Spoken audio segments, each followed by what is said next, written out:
We're back in the smoke-filled room.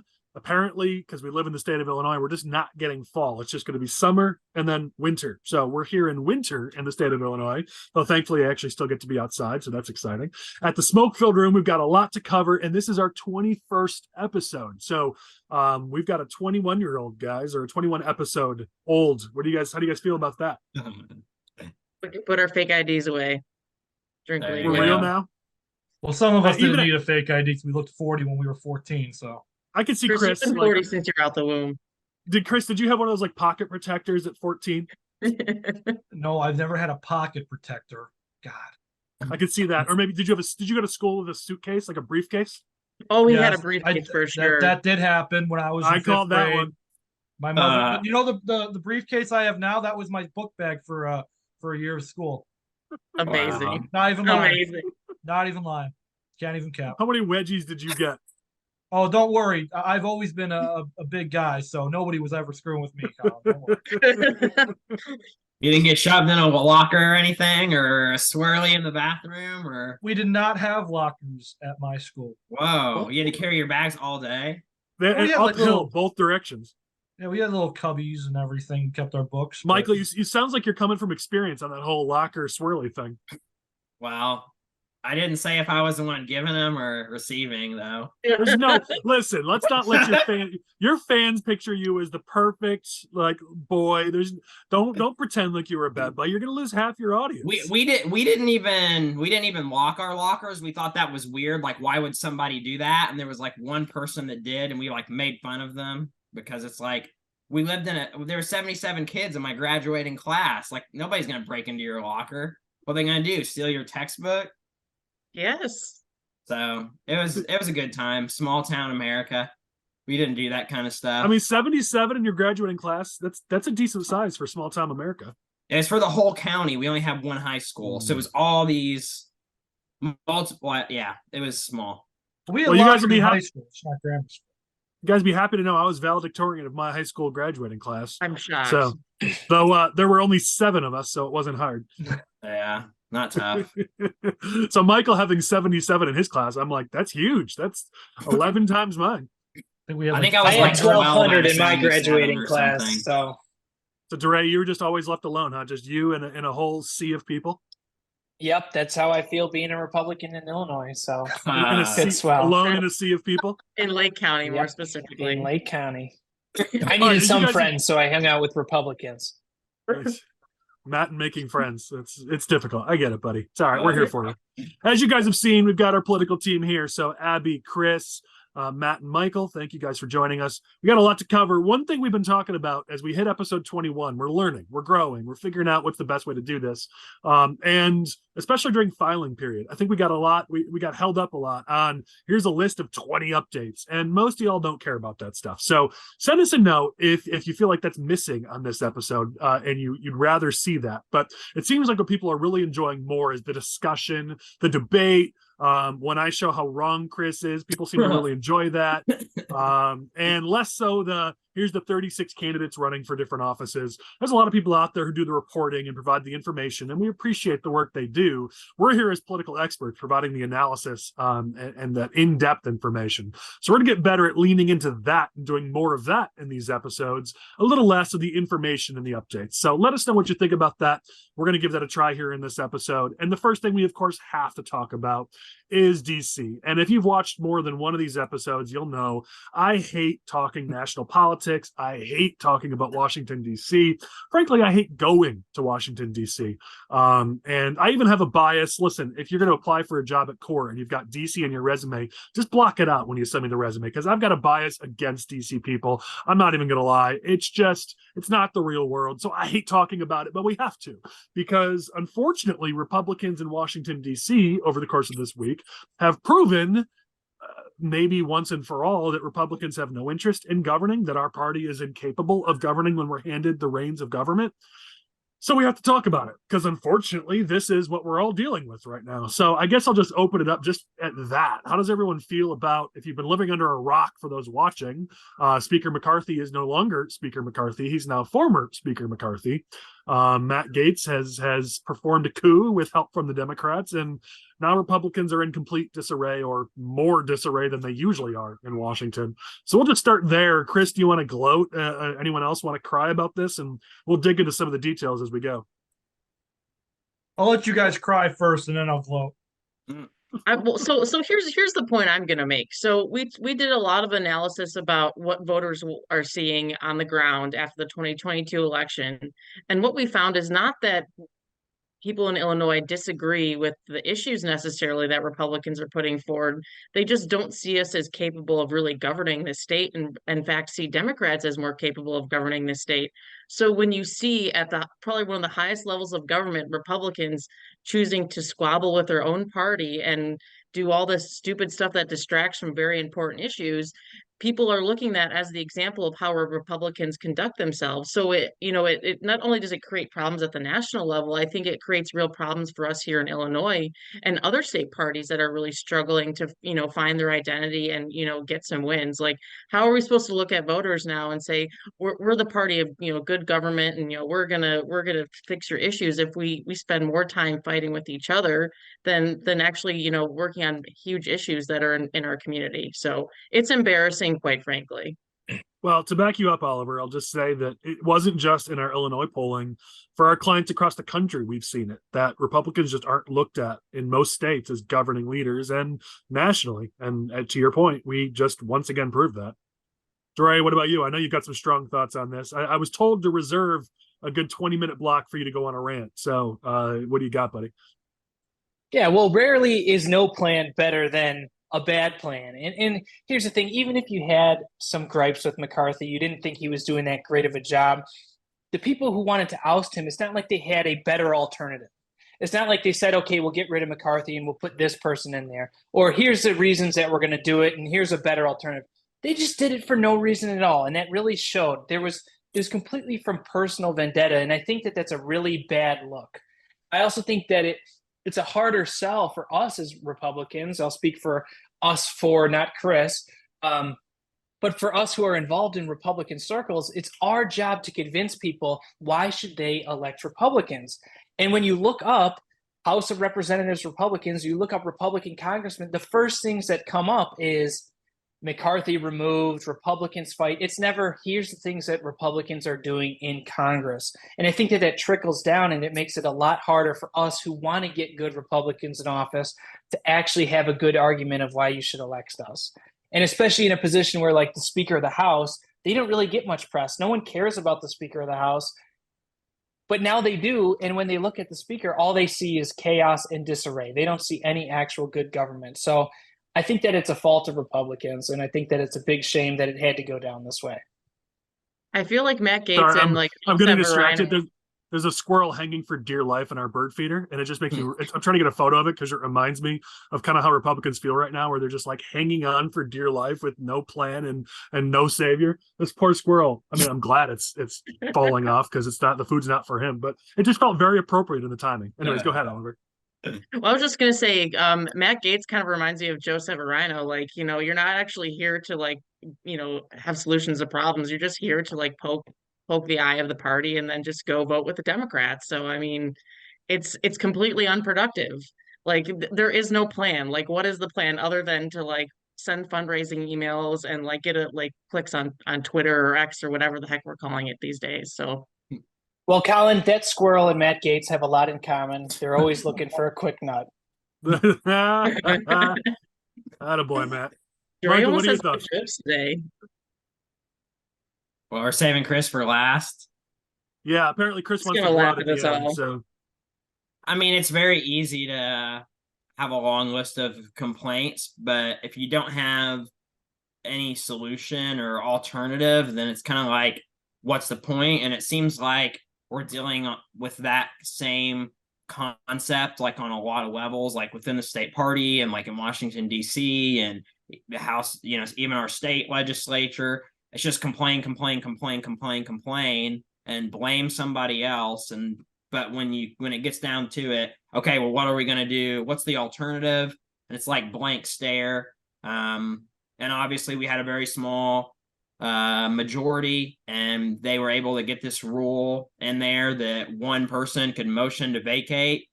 So, I mean, I think this was always kind of in the back of Gaetz's mind, like as an option, and it wasn't really like, is he going to do it? It was, when is he going to do it? And I guess he decided this week was the week, but it's going to be interesting to see who comes out, you know, as the next speaker, whether it's Jim Jordan or Scalise, or I guess there's a couple of other names that are kind of being floated.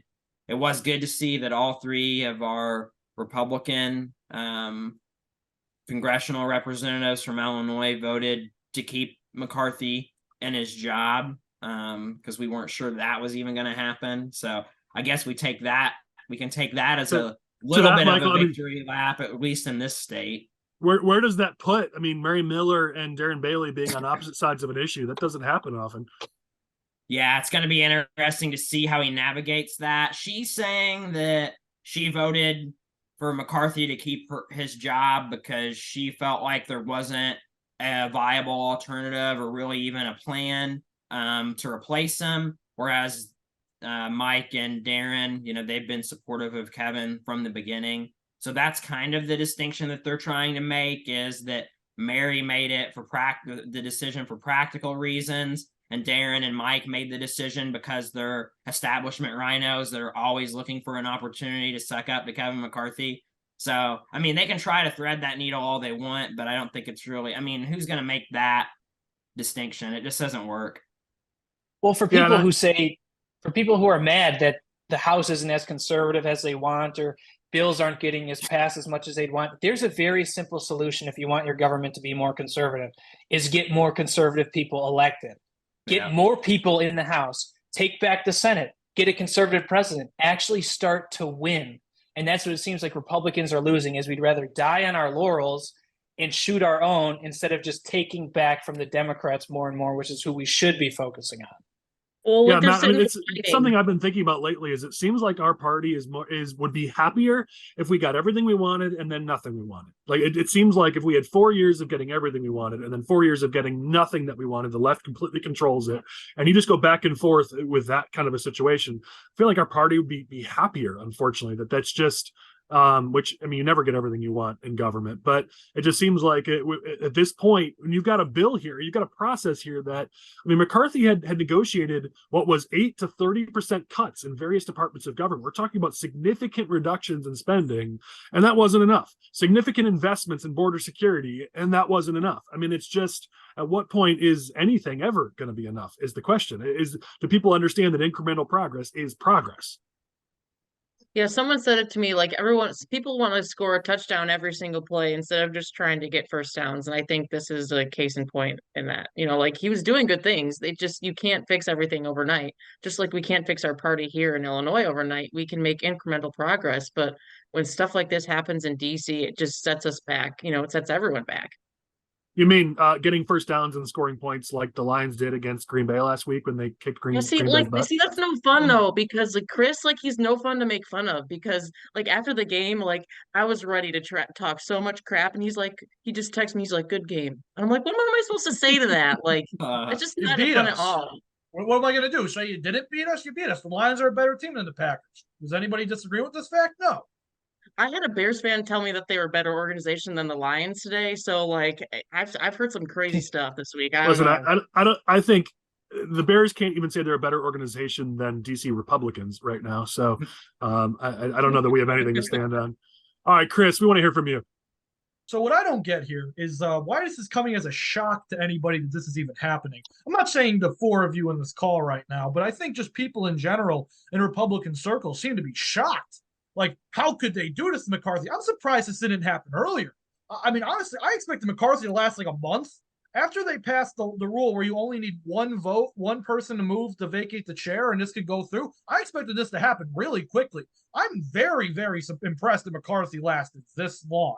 And the other thing here, this is a testament to the fact that elections have consequences. I remember when this was going down in January for the original election to be speaker. The only thing I can think about is like, well, if the Republicans actually won more seats, McCarthy would have a lot more of a cushion to people who would be willing to vote for him in these circumstances. The fact is, Republicans have a slim majority in the House to where any dissent within their own ranks is going to cause something like this to happen.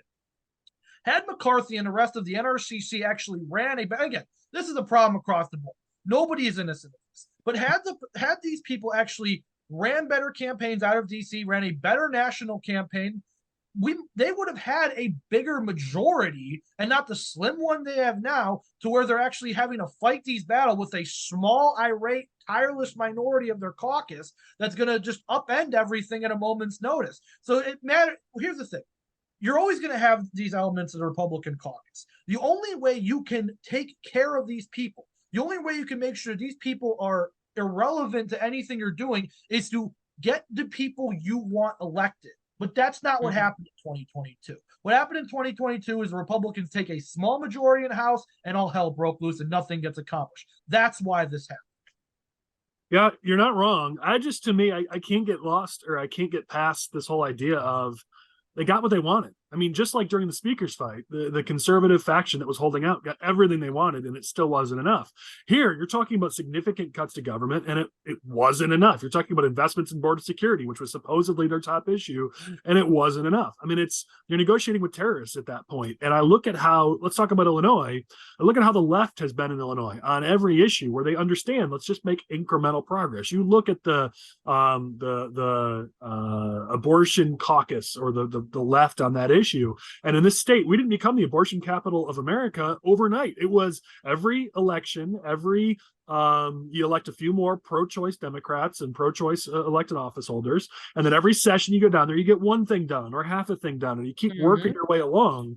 And yet I use that as a good example, or as a bad example. On the right, on that issue, the pro-life statewide groups in Illinois, I know some very, very good pro-life leaders. They're more at the county level.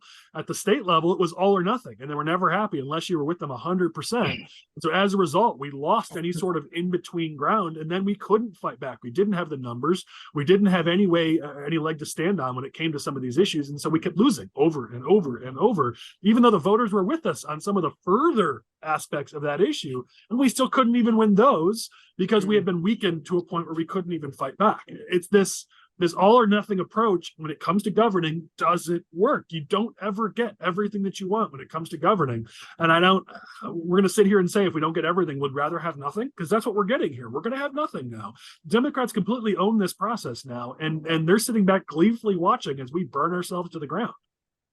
Well, Collin, I think that's giving them the benefit of the doubt, and them being Gaetz and those other 7 people, that you're assuming that they actually want something, that they actually care about good governance. And just to play devil's advocate here, if I was Matt Gaetz's political strategy guy or whatever, what he did is actually pretty beneficial to Matt Gaetz. I think that before he had a pretty terrible national profile. Not a lot of people liked him because he was in the news for sex trafficking, whatever it was. I don't know, but you look up Matt Gaetz and you don't see some positive things. But now, for a good size of the base, he is now a national hero to them. He is a champion for the voiceless. He is someone who's taking a stand against the establishment. In the era of media politics, where they care more about the one-liners and the flash and burn than the actual good government, I think Matt Gaetz is setting himself up on a national scale to make some national moves. I disagree with it. I don't think it's good. I think it's bad government. But if I'm Matt Gaetz, I don't think what he did hurt him at all. I think it helps him. No, see, DeRay, here's the big thing you're missing. So when he cut these deals with these people in the beginning, he said, if we vote against you, you're not going to, you agree not to primary us. Now that McCarthy's out of that position, that deal's off the table, and McCarthy has millions and millions of dollars in his war chest, and he'd be very smart to find a primary challenger against Matt Gaetz. Like it does bring some benefits, but like it's in my but you're not going to take out Gaetz in a primary. I mean, I do get your point, Oliver, and I hear what you're saying, but I think Matt's right here that if you think about it just from a lens of what's best for Matt Gaetz, this was a great day. He had a great day. I mean, he wants to be. They're saying that he wants to be governor of Florida because Ron DeSantis is term limited, and that's kind of his next move in 2026. So.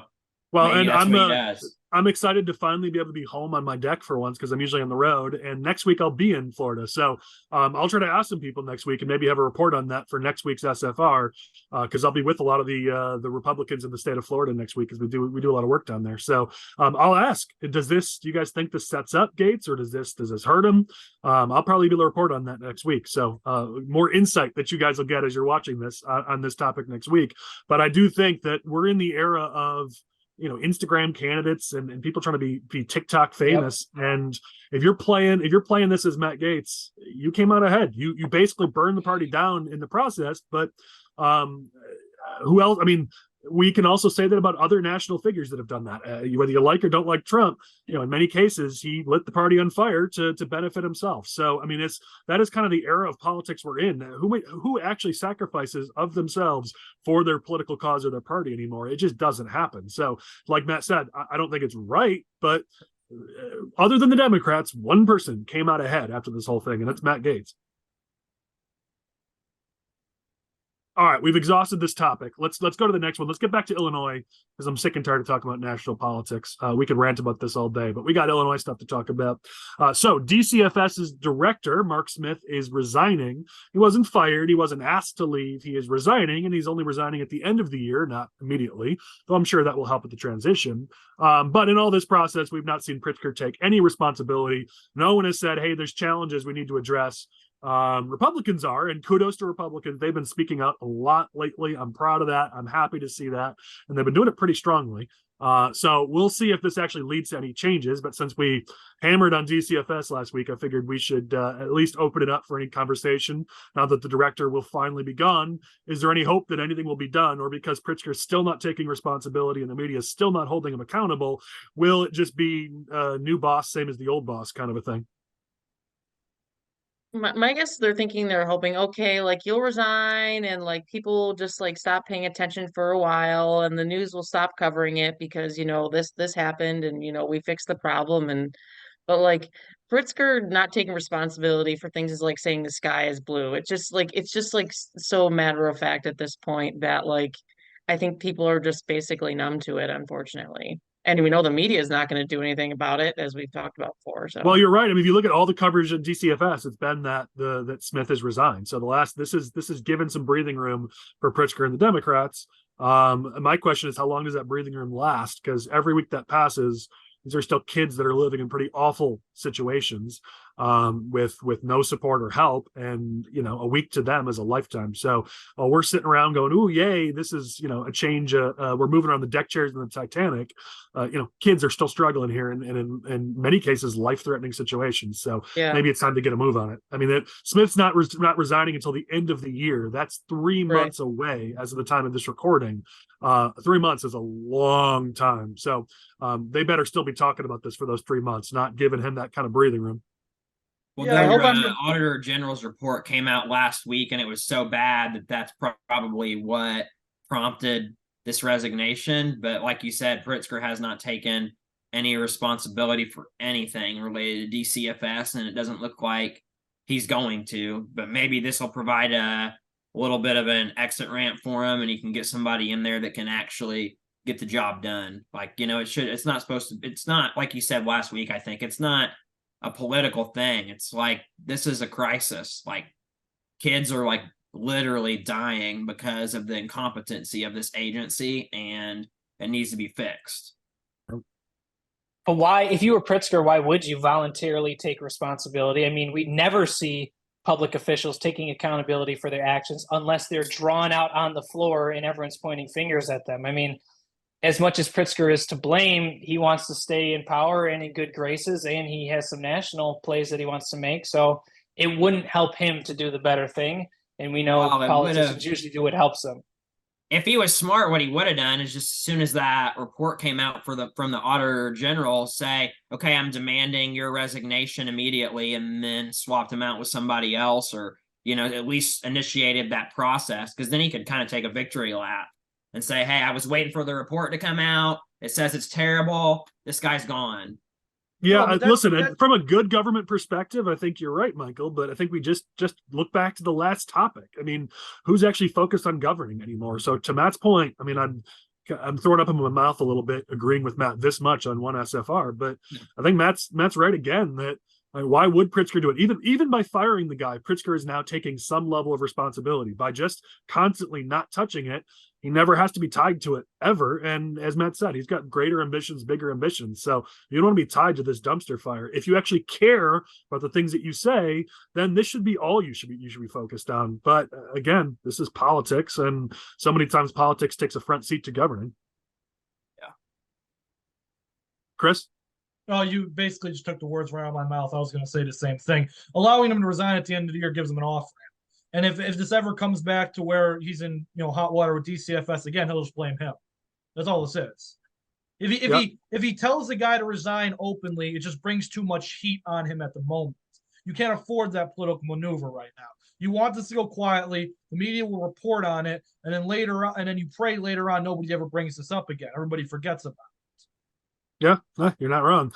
All right, I know this is your topic you really want to dive into, so we're actually going to let you talk about Chicago because this issue has gotten so big it's not just Chicago. The migrant crisis has gotten to epic proportions. Obviously, it's in the news a lot. We definitely need to talk about it. Let's focus on that specifically. We'll go into some of the ancillary details. But Chris, what are you hearing about this? I mean, this has reached a fever pitch. I mean, the number of migrants that are coming to the city now by the busload on a daily basis at this point. I don't know how in the heck you keep up with this.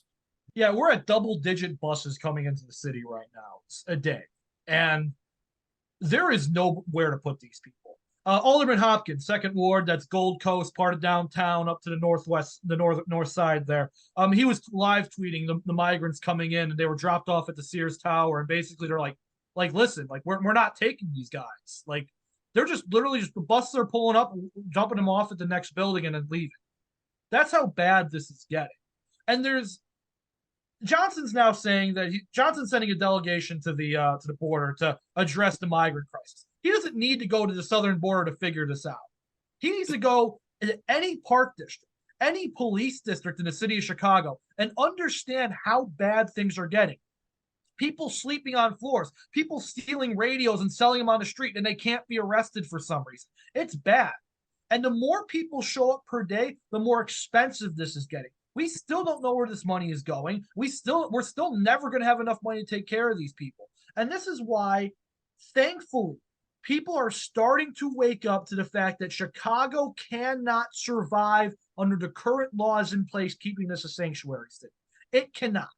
The people left, right, center of the aisle, they're waking up, they're figuring this out. And for whatever reason, Johnson's administration is sleeping through this because his most progressive elements of his administration don't want him to do anything because they want these people to come. I saw a Sun-Times article this week that said, this is why Chicago needs every busload. I'm thinking, how tone deaf can you people be? Just go to one of these police stations and see what the heck's going on over here. It's getting bad.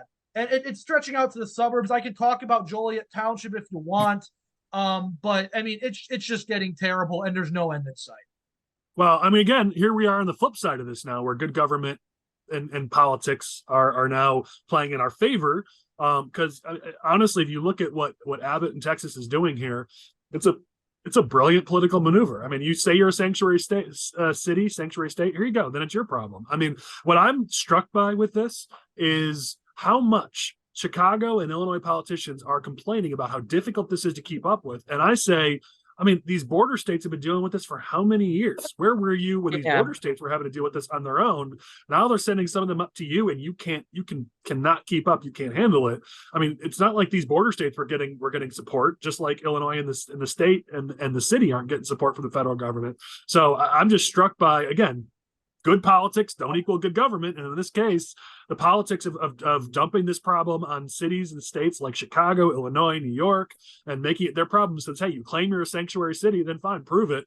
I mean, it's a great maneuver by Texas. It's horrible for these migrants, and it's not good government. But in this case, it's good politics on our side. So we're a political show, I guess. Kudos to Abbott, but I don't know how Chicago's going to keep up with this. And if you go to any of these community forums where they're talking about, it's a room full of progressives, a room full of Democrats, and they're all saying we can't do this, we can't be a sanctuary city anymore. And these are the people who were cheering about the city being a sanctuary city. I mean, it's amazing how it's so easy to say it, so you actually got to do it.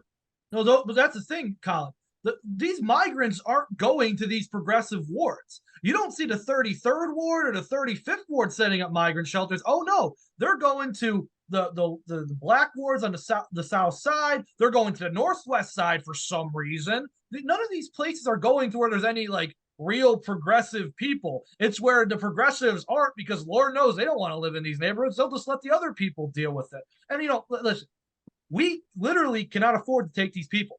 We can't get our own people who are citizens jobs right now. And you're telling me we got to give these busloads and busloads of people jobs?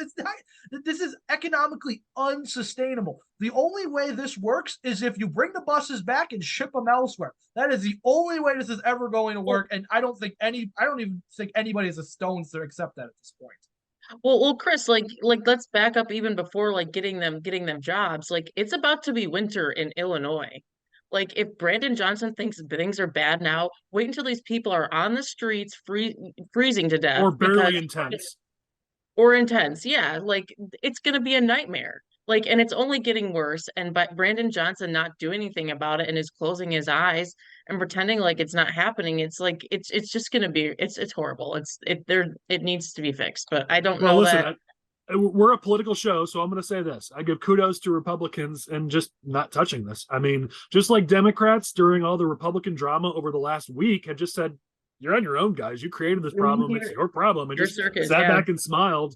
I mean, at this point, this is not Republicans' fault or problem. This is not conservatives' fault or problem. We're not the ones who created this. This is the progressive agenda that's led to this point. And so kudos to Republicans to say, hey, this is your problem, guys. Deal with it. You created this mess. Now fix it. I do have to briefly touch on the Joliet issue because it's been a big issue this week. And that's that Joliet Township put in to get grant money from the state in order to house migrants who are coming to Chicago and they're going to move to Joliet Township. Well, the city of Joliet had no idea this was going on. So a bunch of people show up to Joliet's recent city council meeting and they're like, wait, we're getting migrants. This is a problem. I don't want this. And Darcy and the rest of the city council had to be like, well, no, we did not do this. We had no idea the township was doing this.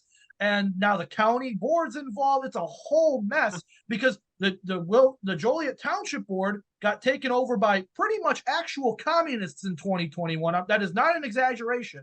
Like these are actual like dear communist people who took over the Joliet Township Board. They make Rachel Ventura look conservative. Yes, like that's what we're talking about here. Like we're making Rachel Ventura look conservative here, and they're going to bring in migrants, and there's nothing. And Joliet's a smaller town in Chicago. Like it's going to be a even bigger problem for these places. So listen, we got to call Canada because Trudeau will take these people. He takes anybody he can get. We got to call Trudeau and be like, listen, we got like 18,000 busloads of migrants coming your way, buddy, because that's the only way this problem fixes itself. Aren't they trying to bring up to Lake sending up to Lake County, Dre?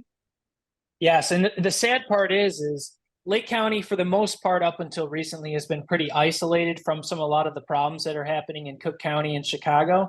And as we always talk about, we'll say it's hard for voters to connect the dots between policies and then actually getting them out to vote because it doesn't always directly affect them. And we'll say that about crime, is we could talk about crime, but until they experience crime, it's not going to resonate with them. We say that's why we need to focus on kitchen table issues.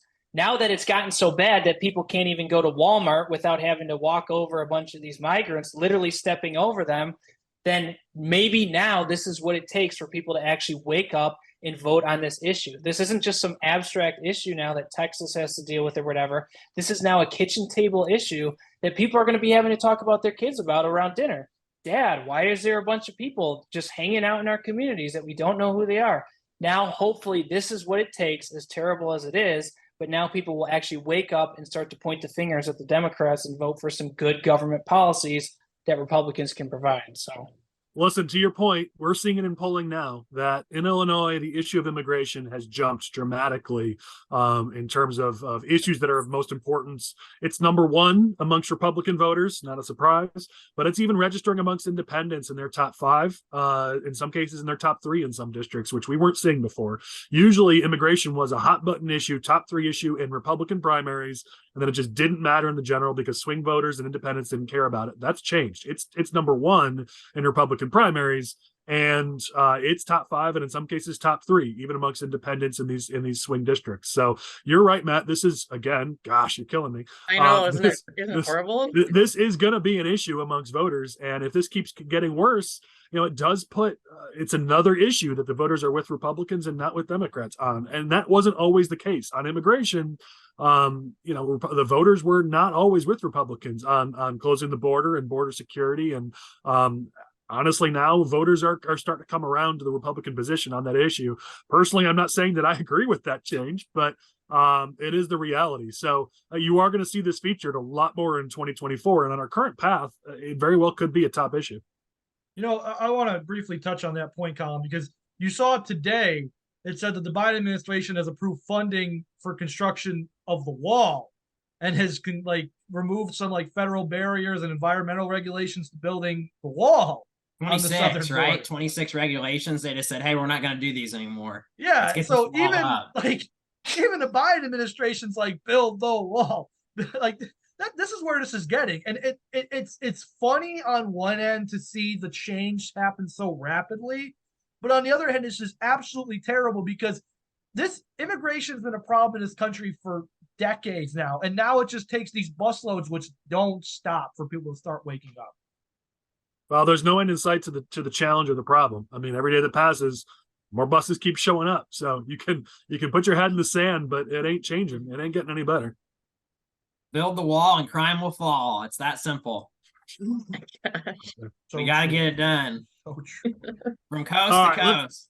Let's move to our next topic. So this one will be a short one, but I just wanted to point this out. We've been talking about Invest in Kids, and the Illinois veto session's coming up in a couple of weeks. And this is going to be the issue in veto session in Illinois. A few other issues will be coming up, and we'll have a special episode specifically on veto session with an Illinois lobbyist to fill us in on what's going on there. But talking about Invest in Kids, I just was kind of laughing at this because a mouthpiece for the Democrats came out this past week and said that Invest in Kids is not succeeding in helping underprivileged minority students. So I did the math myself, and I'm no math expert, but I'm looking at the percentage of kids that are helped by Invest in Kids right now. And the percentage of kids that are white in that program is 45%. In the state of Illinois, it's 59.5 or 60%. So 15% below the state average in number of white kids in this country, or in this state, or white people in this state. Invest in Kids is clearly not targeted at white kids, and meanwhile it's helping Black children, Hispanic children. There's an other here that's 10%, but again, I'm using the demographic terms here. Blacks make up 15% of the population, and Invest in Kids at 16%. Hispanics make up 18%, Invest in Kids at 25%, and again, that doesn't cover the 10% that's other, the almost 1% that's two or more. Anyways, we'll bring these numbers up. It's not a sexy little spreadsheet. I literally just did it myself. But Lane, let's bring it up on screen just real briefly, just to show that Invest in Kids is helping minority students.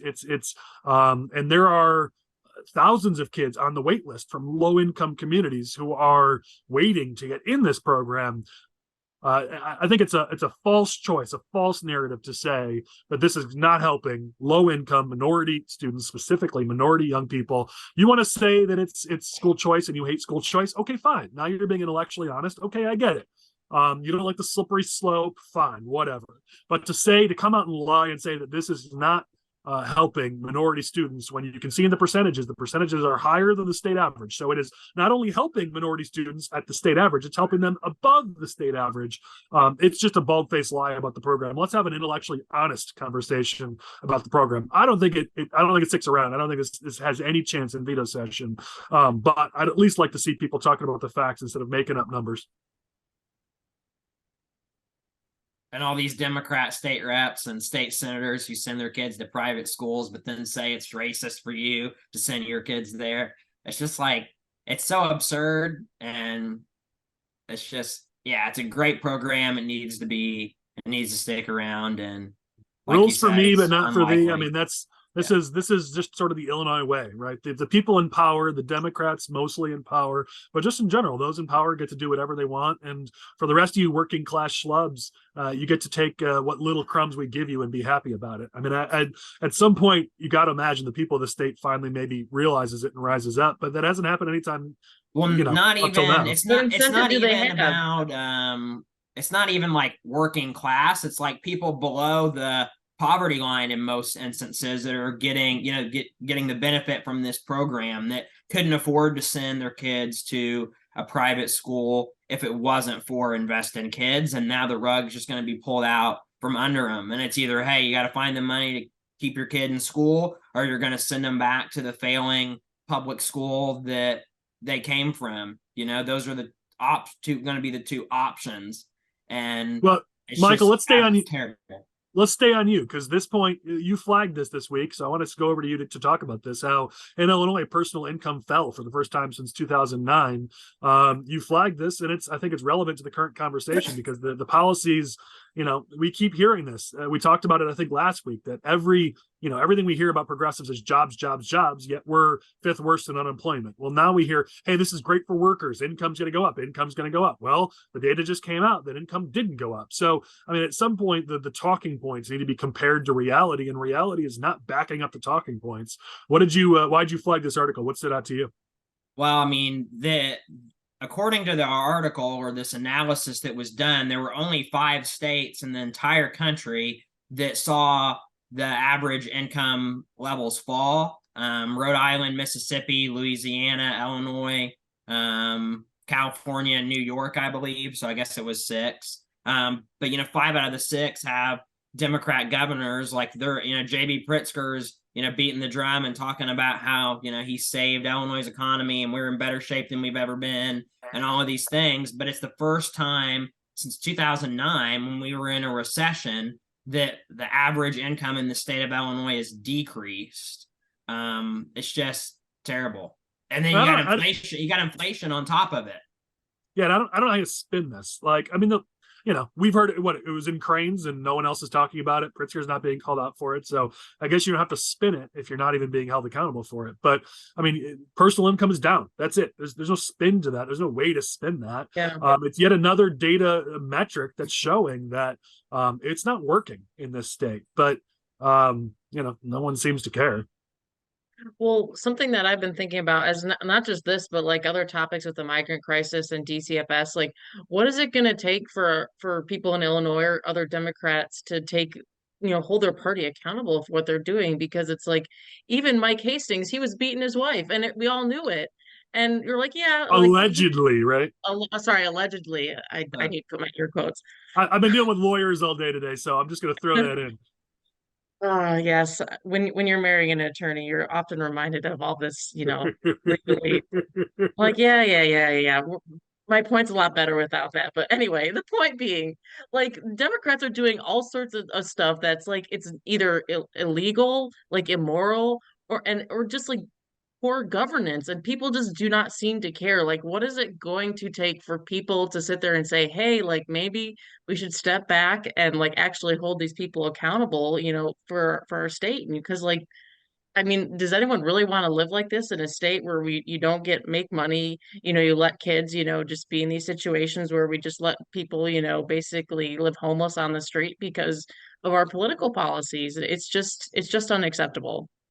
Well, Oliver, I think you need to take your gripe up with the idea of democracy in general, rather than just, you're calling out and saying, when will people wake up? I mean, if you have that problem, take it up with you're not a Democrat with a small D. Well, but legitimate, like it's a legitimate question. Like, like we've seen all sorts of crazy stuff over this past year. Like what is it gonna take? Like, or is this just what we accept from people, our what's the word? Officials. Our leaders. Yes, thank you, Butler. Well, I think we're assuming that people can, for lack of a better word, think for themselves, or that if you give them enough information that they'll make that choice.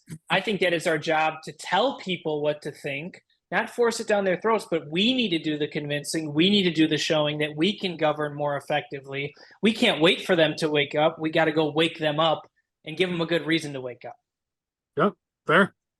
Let's go to another fairly quick topic, and then we'll get into some of the campaign updates and what's going on in specific campaigns. So I just saw this little nugget buried that I thought was super interesting that I think we should be aware of.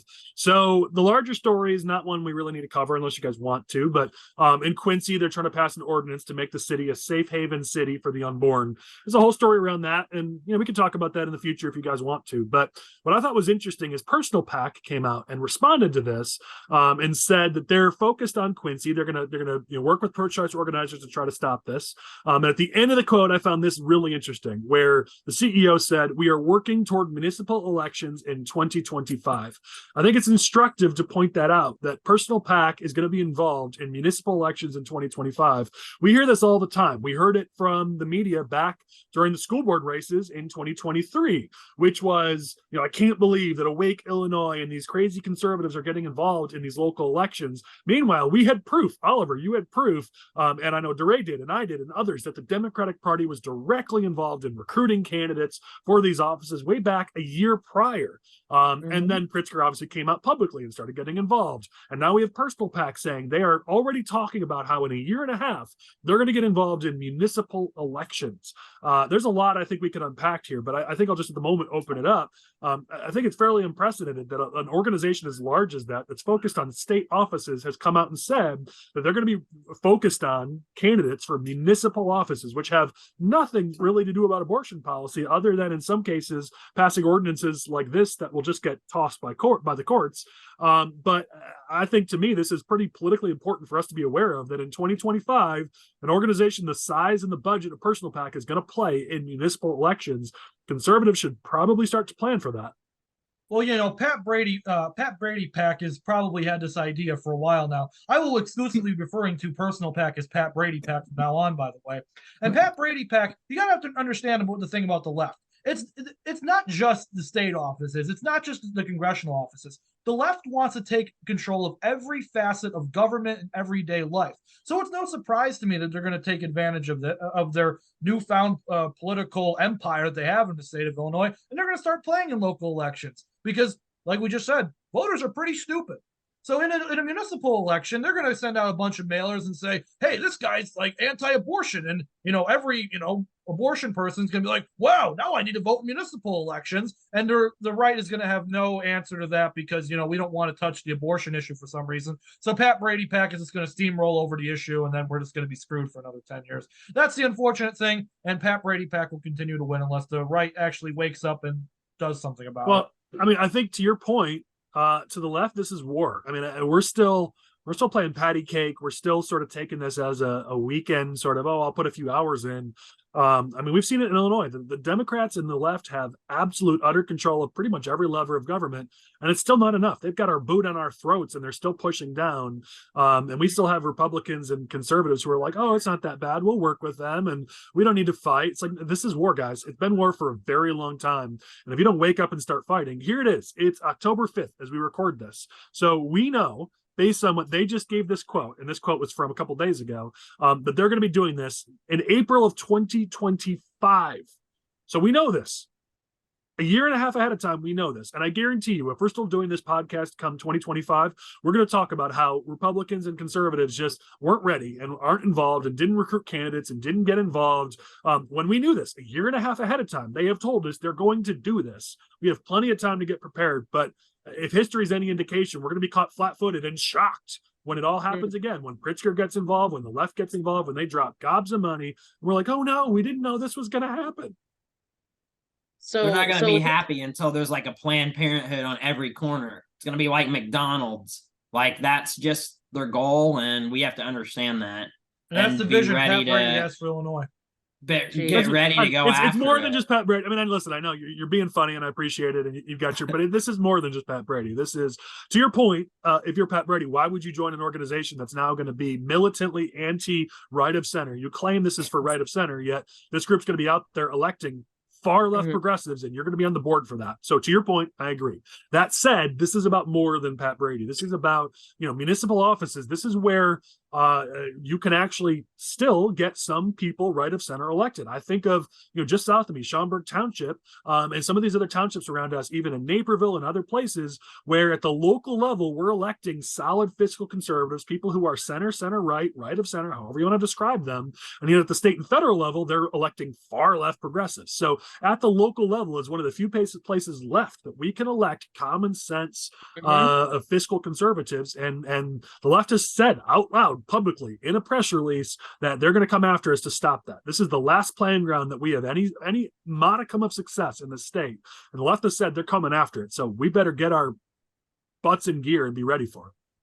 Well, Collin, that's where it starts. I mean, there's so many state reps around me and state senators and even Congress people of where do they start? Where do they get their first inkling to get involved politically? It's at these school board levels. It's at these trustee levels. They are building a combine that they're just harvesting people and they're just getting people involved and slowly moving them up the ranks. Republicans, we wonder why we don't have candidates running. We wonder why we don't have good people running for Congress or state senator or state rep. It's because we're not nurturing these people and building our bench and growing them that way. And what I have to say is, how can you expect that you're going to win a governor's mansion if you can't even get someone elected to a school board? I think we've been blind to this for a very long time. So I remember before I even moved here, I was working on a mayoral race, town of like 6,000 people. Like what is town of 6,000 people has to do with the issue of, a border crisis or immigration? The candidate knocks on the door and the guy's like, yeah, that's great. You're doing, we have low taxes. We have, great businesses, everything's great here. But what are you going to do about the border crisis? And so the Democrats have been training their voters for quite a long time to be focused on these issues and not on good governance. And it's about time we woke up and had a plan for these local elections, because as Dre said, like, they've been working on finding these candidates for school board for years, and we've been turning a blind eye to it. We're like, oh, where are these candidates coming from? Like, have you not been paying attention to your school board races? They're all right here. So, well, and we've talked about it. I mean, we've talked about it over the years, let alone over the past couple of months, that unfortunately we spend so much time focused on these congressional races, these high level races, and there's organizations that can do that. The NRCC, these national groups, have millions and millions and millions of dollars. Let them deal with these congressional races. I mean, I know I want to win some of these races back. We're going to talk shortly about IL-17. Yeah, I want to win that, but the small amount of money we have at the state party or at the state level, we just can't make an impact in IL-17 or IL-6 or any of these races. Where that money could make a huge impact is at the county races, at the local level. We don't have any organizations focused on those other than some of these smaller groups. And if we can go and get good mayors elected, good township supervisors, school board members elected, then they're going to build up their profile, and then they're going to run for that next office and that next office. We've got to start to focus on where we can actually find wins. And at this point, the left has told us where they're coming after us. So there's no excuse if we don't get ready for it. All right, I know we're going to lose Matt in a little bit, and we are almost at the end of this. So let's get into some of our campaign updates. Matt may have some thoughts on IL-17. So let's start on that one first. If you haven't heard the news, there were two candidates in IL-17. And Ray Estrada had been running for that for a while. Campaign wasn't picking up steam. We even reported a couple times that he wasn't really the choice of the NRCC and some of those groups. He's now dropped off, and it looks like this new candidate, McGraw, Judge McGraw, is going to be kind of the choice to square off with Sorensen in IL-17, which is one of our best pickup opportunities in the state. It is our best on the federal level. Any thoughts on this, guys, or anything you guys are hearing about that race? I think there was a lot of high hopes for Estrada. He got in early, was trying to consolidate support and kind of fend off any challengers. But people were looking for alternatives. And once Judge Joe McGraw decided to pull the trigger and get in this race, then, this is kind of the result we got. Estrada's out, McGraw's in, and sounds like he's going to have a straightforward path through the primary. So hopefully he's able to take advantage of that and really go after Sorensen hard for the next 13 months. Yeah, I mean, Esther Joy King was a great candidate, had a few struggles, but was a great candidate and got it decently close. I mean, she underperformed a little bit, but she only lost by 4. on paper, that district's a D1. So, I mean, it is absolutely winnable. Sorensen is not a rock star candidate.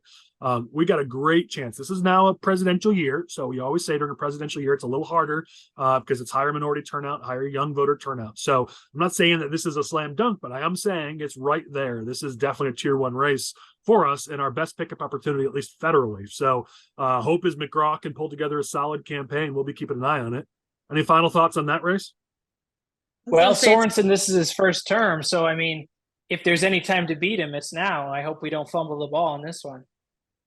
Well, I think the bigger point is that often as Republicans, we go through these bloody primaries, and look, like sometimes primaries are absolutely necessary, but in situations like this, when it's a prime pickup opportunity, it's nice for a candidate to say, like Ray Estrada, realize you're like, you know what, Judge McGraw is more qualified, or I'm not sure what his reasoning was, but like he realized it was time to step aside, so that way we don't have to waste time, fighting with each other, and we can get ready for the general. But so it's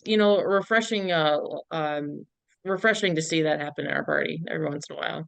Listen, I think primaries are a good thing, so I won't fully agree with your point, but I will agree with this. Kudos to Estrada.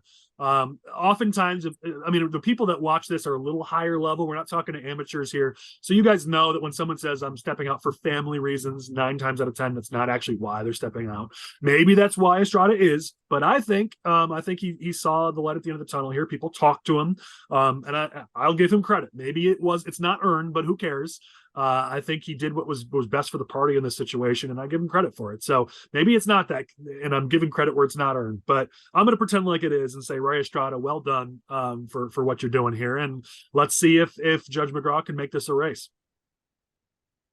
All right, last couple updates. We've only got a few minutes left here, but I know I got to give Chris some credit and give all of us some credit. So we have known about this next thing we're going to talk about for at least a month.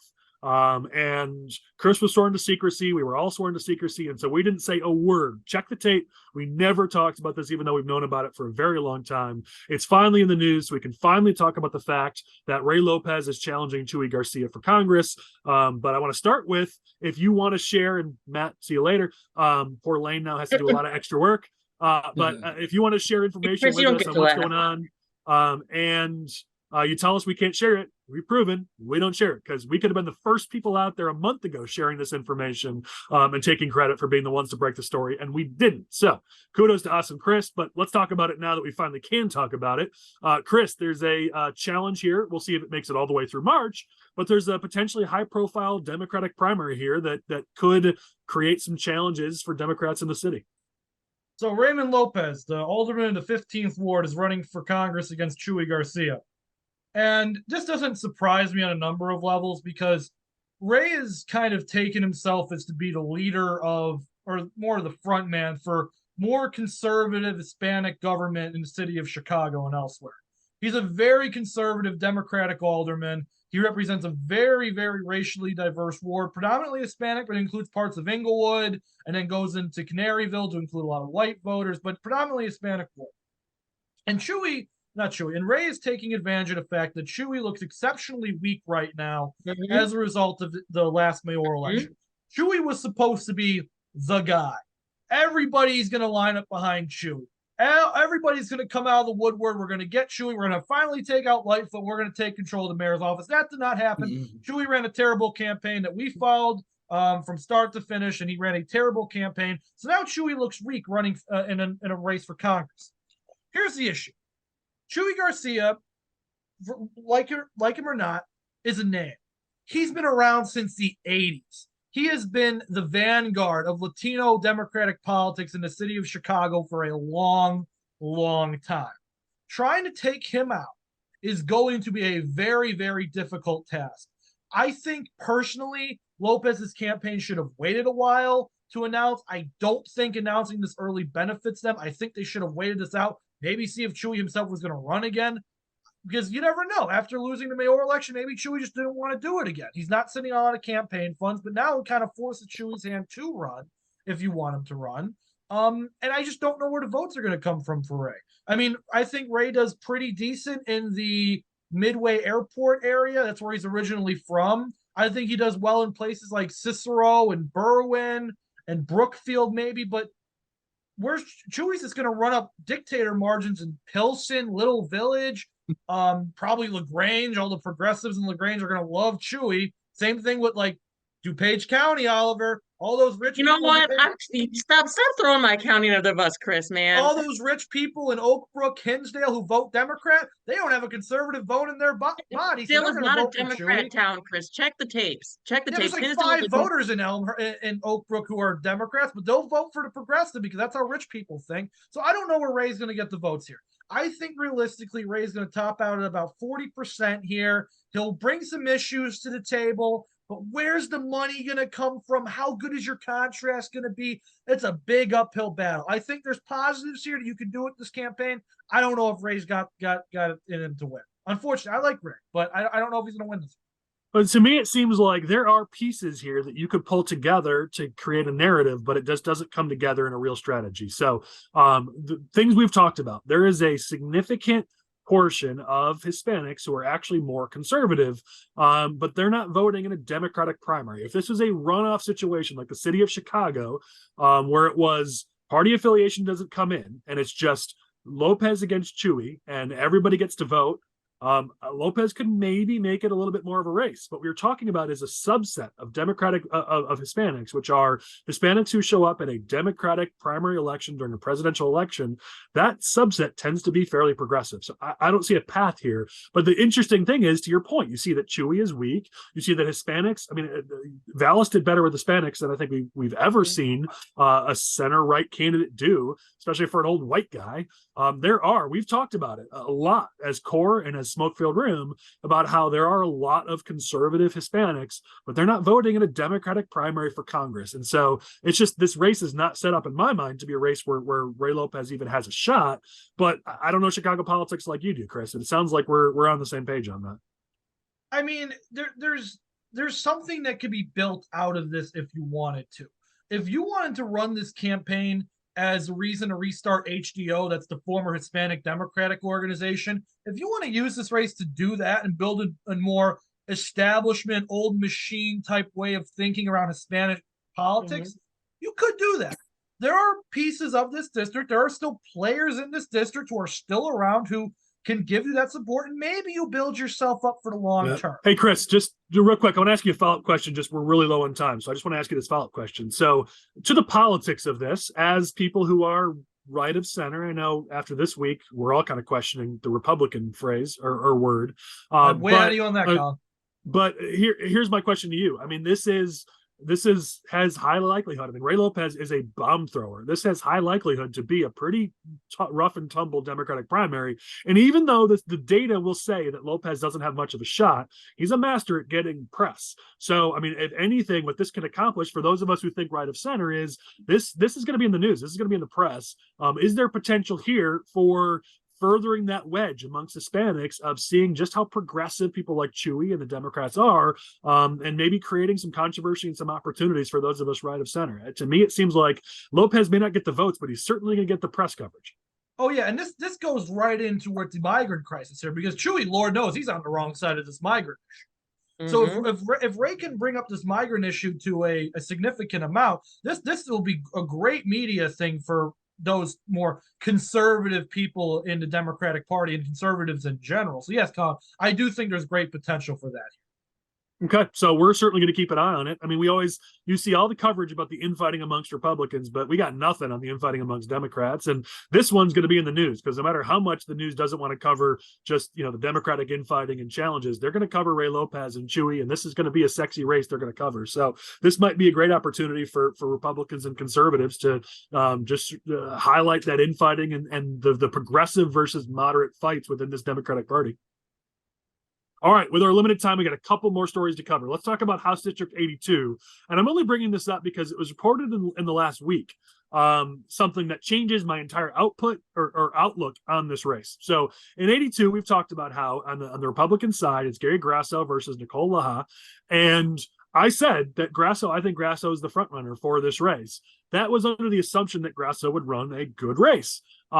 We've seen in Grasso's history, he doesn't often run the greatest of races. And I think we've seen a sign of that just in the last week where he came out and publicly said he's going to run on a moderate on social issues, of being the compromised candidate. All that sounds great from a good government perspective, but in terms of winning a primary in today's Republican Party, I think those quotes are going to be on mail pieces for months. And I think in just a week, Grasso very well may have ruined his status as the front runner in this race. He just gave House Republicans just gold to put on mail pieces for the entire race.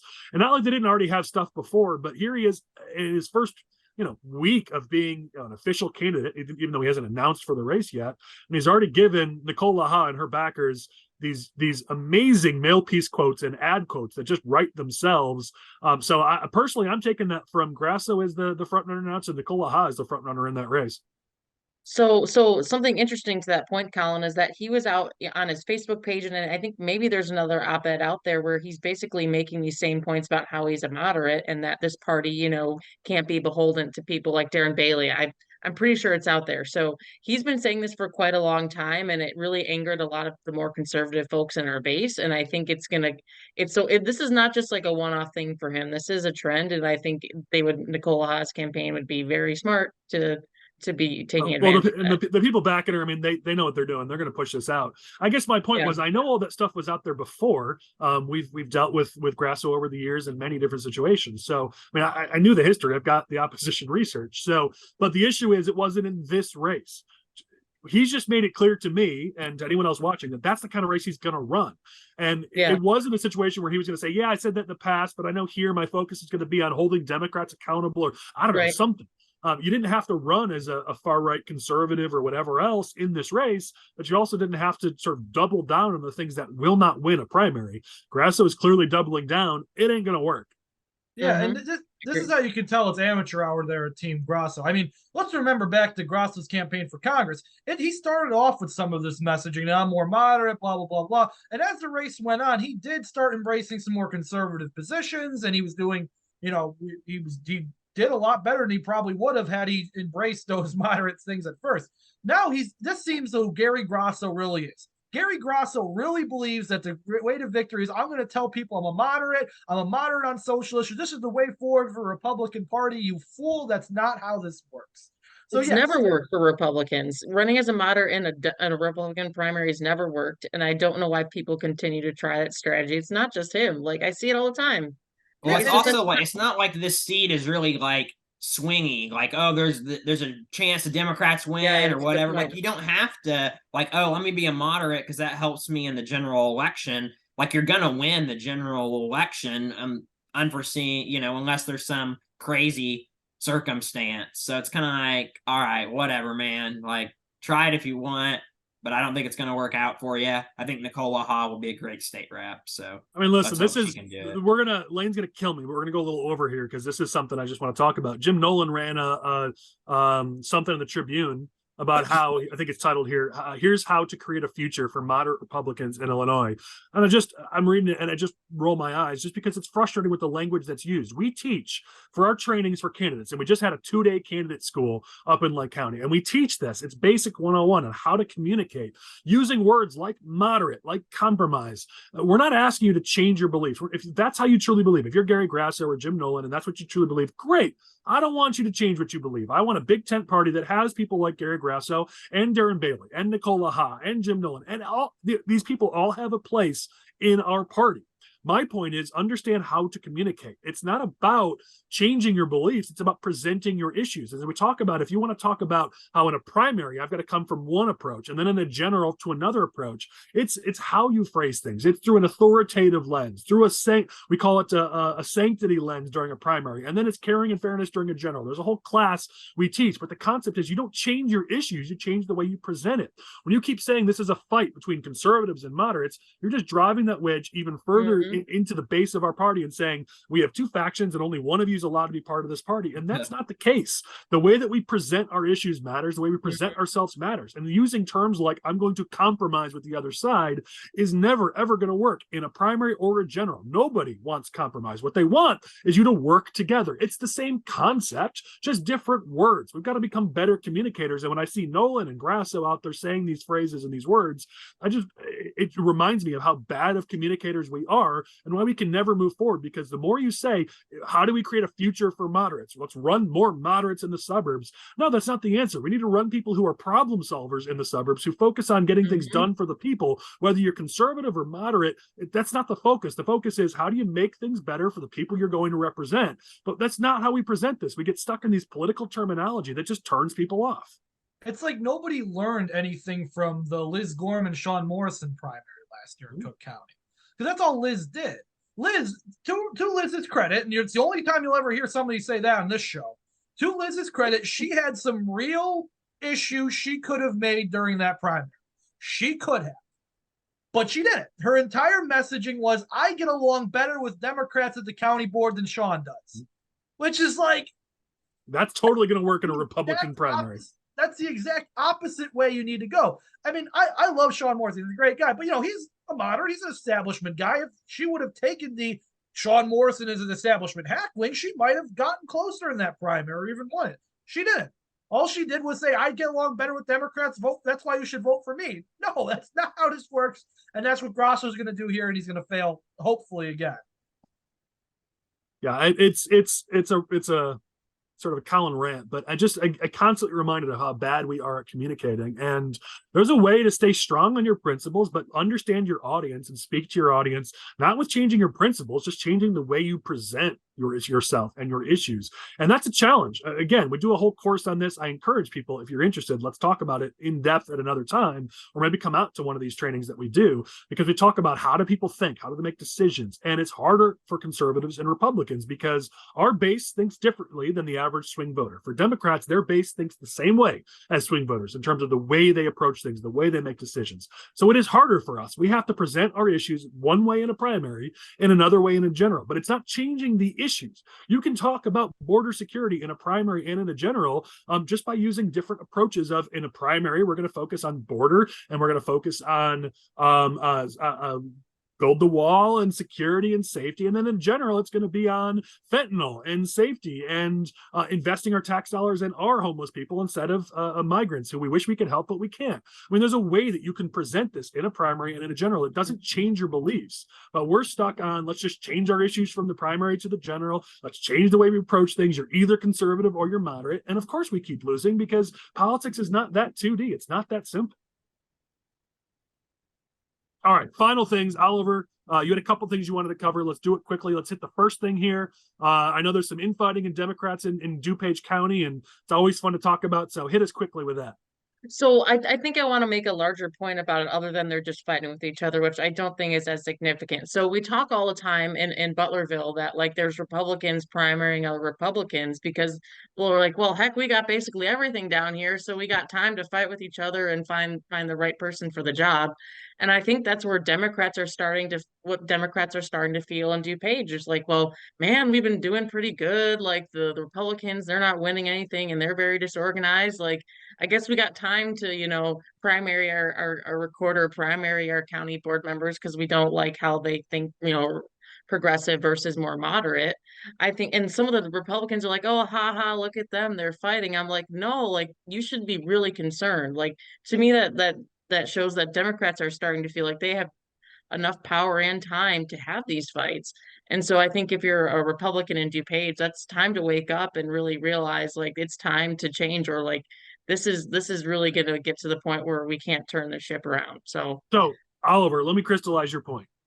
Yes. Because it's the first time. So what you're saying is it's not a good sign because we are so out of power in DuPage County that Democrats feel this safe to do this. So get your crap together. Let's do better.